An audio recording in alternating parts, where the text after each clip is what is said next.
Ready?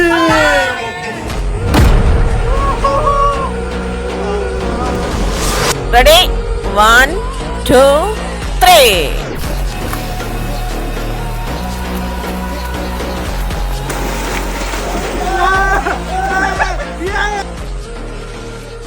Guys, അങ്ങനെ ഞങ്ങൾ ഇതാ കൂളോക്സിൻ റിസോർട്ടിൽ എത്തിയിരിക്കുകയാണ്. കം ഓൺ ഗൈസ്, ഒരു വെടിക്ക് 3 പക്ഷി. അതാണ് കൂളോക്സിൻ റിസോർട്ടിന്റെ പ്രത്യേകത. കക്കാടംപൊയിലെ ഏറ്റവും ടോപ്പിൽ സ്ഥിതി ചെയ്യുന്ന റിസോർട്ടുകളിൽ ഒന്നായ കൂളോക്സിൻ റിസോർട്ടിന്റെ പൂളിൽ നിന്നും ലഭിക്കുന്ന വ്യൂ അത് റിസോർട്ടിനെ കൂടുതൽ മനോഹരമാക്കുന്നു. ഗൈസ്, കുരിശുമലയ്ക്ക് ഏറ്റവും സമീപത്തായിട്ട് സ്ഥിതി ചെയ്യുന്ന റിസോർട്ട് എന്ന നിലക്ക് നായാടുംപൊയിലിൽ നിന്നും ബൊലേറോയുടെ 4x4 ജീപ്പായ ക്യാമ്പറിൽ അവർ നമ്മളെ റിസോർട്ടിൽ എത്തിക്കുന്നു. ആ ഒരു ഓഫ് റോഡ് അനുഭവം അത് വല്ലാത്തൊരു അനുഭവം കേട്ടോ.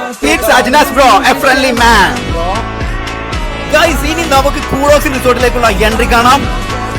എന്ത് പറയാനല്ലേ ഗൈസ്. അപ്പോ വേണ്ടപ്പെട്ടവർക്കെല്ലാം അയച്ചു കൊടുക്കാം. ഇനി റൂംസിലേക്ക് വരുമ്പോ വെരി നീറ്റ് ആൻഡ് ക്ലീൻ ആണ്. റൂമിൽ നിന്നും ലഭിക്കുന്ന വ്യൂ കാണണ്ടേ, ഒരു രക്ഷയില്ല. ഒത്തിരി പേർക്ക് ഇരിക്കാൻ പറ്റുന്ന സൗകര്യത്തിലാണ് അവർ ഡൈനിങ് റൂം സെറ്റ് ചെയ്തിരിക്കുന്നത്. കുരിശുമല തൊട്ടടുത്തായതിനാൽ തന്നെ ഏർലി മോർണിംഗ് നല്ലൊരു ഹൈക്കിംഗ് അനുഭവം നമുക്ക് ഈ കൂളോക്സിൻ റിസോർട്ട് നൽകുന്നു. അപ്പൊ എങ്ങനെ ഉറപ്പിക്കല്ലേ? കൂടുതൽ വിവരങ്ങൾക്ക് താഴെ കൊടുത്ത നമ്പറിൽ നിങ്ങൾക്ക് ബന്ധപ്പെടാവുന്നതാണ്.